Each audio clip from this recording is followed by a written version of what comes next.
right, and welcome back, everyone, to Day 3 of the International 2015. We're at the halfway mark for the group stages, so lots of things dust has settled a little bit.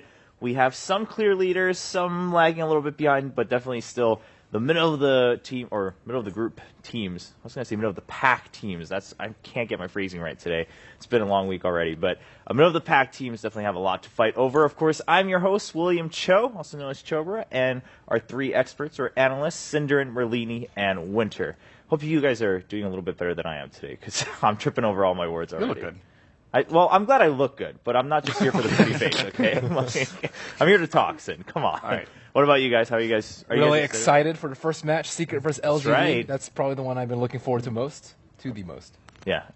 Yeah, me too. I'm looking forward to see who's going to take a clear lead in Group A. Yeah, because they are tied for both 10 points each. As we can see with our standings right behind us, we'll pull that up on screen for all you guys viewing from home. But yeah, LGD and Secret both leading with 10 points.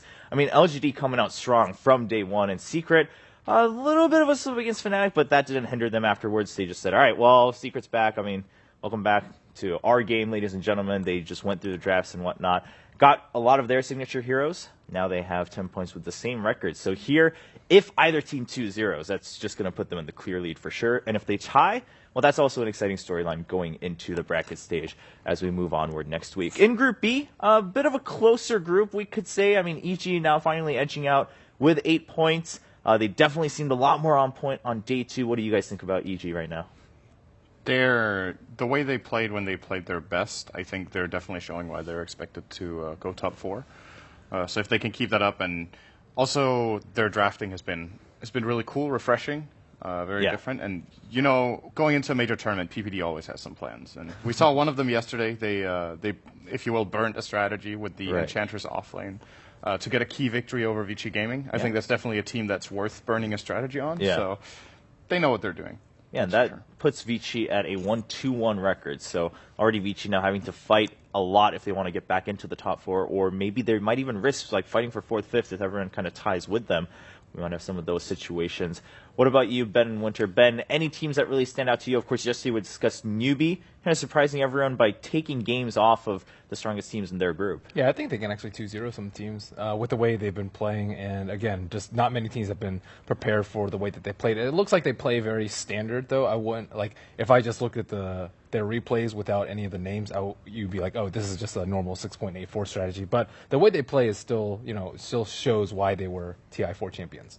Right on. And Winter, what about Team Empire? Not looking so strong yet, going into halfway point of the group stages, and MVP Hot 6 also having some trouble finding their footing here at TI5. I think Team Empire has an issue that Team Secret and Team EG that didn't have it, because if you look at the first series, I think Team Secret and Team EG showed why they are the strongest teams in the whole pack, because of how quickly they adapt and they fix problems. They ran into issues in the first day, and it just took them like one day or maybe even the second series. They immediately fixed their problems. Whereas you look at teams like Empire and teams like IG, when they have a rough series, the next series you don't see as much improvement in them. Whereas they maybe need a longer time, maybe a day. The next day they would be able to fix certain problems. But for Secret and EG, when I look at their games and their first series and I compare the games on the same day, there's a lot of improvements in drafts and in playstyle within the first day itself. So I think that's something worth noting, that how fast they adapt and fix their problems. That's a really good point. Hopefully we see more of that today as we go forward. And again, something to look forward to between our very first match, LGD and Secret. But before we go into day 3, of course, I mean, day 1 was packed with exciting games, but day 2 was no letdown. We have some highlights from defining moments of day 2. The very first one is in C9 versus Fnatic. And this, I mean, more than anything, just showing that C9, they definitely started the day a lot better than they did on day 1. Yeah, they went back to a couple of their comfort picks for Fata. This game, we're going to see his Dragon Knight. The game before this was his Beastmaster, and they also go for the support Pugna, or in this case, actually, it was an offlaner for Bone 7, I think, in this particular game. And yeah, they definitely stepped up their game. It seemed like they were like, okay, guys, yesterday was a bad day. We need to shift gears. We are aiming for the top 4 spot in the group stage. So today we have to peak, and so far, so good. Yeah, this was a matchup we discussed quite heavily yesterday as the day kicked off, just on if Fnatic gets that lead. I mean, they rolled over Secret in the early game. If they can do it against Secret, they can definitely pull off against C9, but C9 didn't let that happen. Got those 3 points rather that they needed to kick off. Definitely a pretty sick moment in the early half of yesterday's games. We'll see that right here as we see C9 going up against Secret. And we have a nice little steal from Rubik here. Rubik getting that RP.